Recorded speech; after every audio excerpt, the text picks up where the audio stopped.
The first necklaces I'm going to show you how to make are just some very, very simple pendants on some cord or leather. This one first we're going to start with is just an aluminium pendant. Now there is a hole in this which obviously the cord would fit through, but if I was to put the cord straight through that, then the pendant piece will actually hang sideways. So what we're going to do first is put a jump ring on it, which are just these plain single loop rings. Come in different sizes. The way to open them is to twist them sideways, because if you pull them apart and then try and put them back, they kind of go back oval shaped and don't quite join up. So twist them sideways, either with your fingers or with pliers. I tend to hold it with pliers and then use my fingers to twist it. Put that through there, and then that should just go back and be relatively joined up and secure. Putting a jump ring on basically turns the pendant 90 degrees. So every time you put a jump ring on, it's going to turn. So now we can put the cord through there, and that will actually hang the right way. You could just leave it like that, or I quite like to just put a little bead or something on the top, just to make it look a bit more finished off. So I'm going to put both the cords through the bead and slide that all the way down there. Now instead of actually putting a clasp on this one, I'm just going to show you a little cheating way of doing up the back. This is good for kids and things if you haven't got the tools to use. So it's a little bead. I'm going to put, again, both threads through there. Now this needs to be a snug fit quite deliberately. It's the snugness which is going to make it work. I'm going to tie a knot in either end of these threads, just a normal overhand knot, nothing clever. That's just to stop that last bead from falling off. Okay, now what you do is you slide this bead up to the top to make it nice and big to pop it over your head, and then you just slide that down to make the pendant the right place to wear, and that will just hold it in place. That's enough with those threads through there that will hold it in place. So that's why it needs to be quite snug. So that's just a cheating little way. Again, if you haven't got any tools, you've got a few kids around you're trying to entertain, something like that. The next one I'm going to show you is really just how to do it if you haven't got a hole to either put the thread through or put the jump ring on. So like this little square, or quite often you'll get donuts, and all we're going to do with that is you get your thread, fold it in half. That loop then goes through there, and then you just pull the other ends, and that's that. So that's just a way of showing you how to attach that to your cord or leather.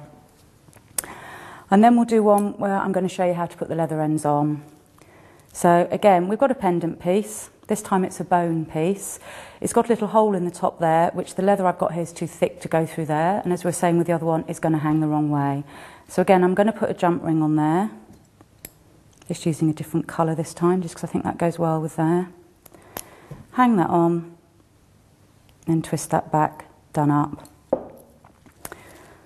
Got leather this time, pop that through there, oops. And this time I'm just going to put a few beads on there, just for a different way of finishing it. So you can put as few or as many as you want on there, and do the same on the other side.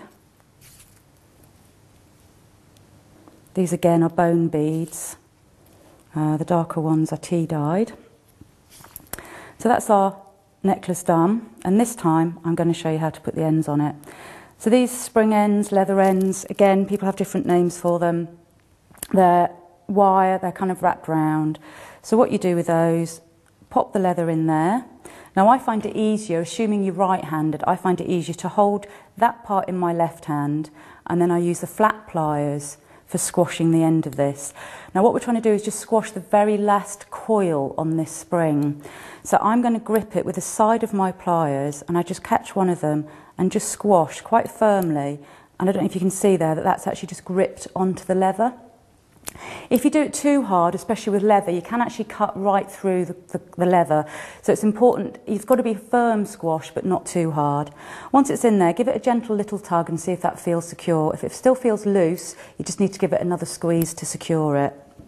So I'll do that again on the other end to show you. So I say hold that in your left hand, and then this very last coil, just squeeze with the pliers.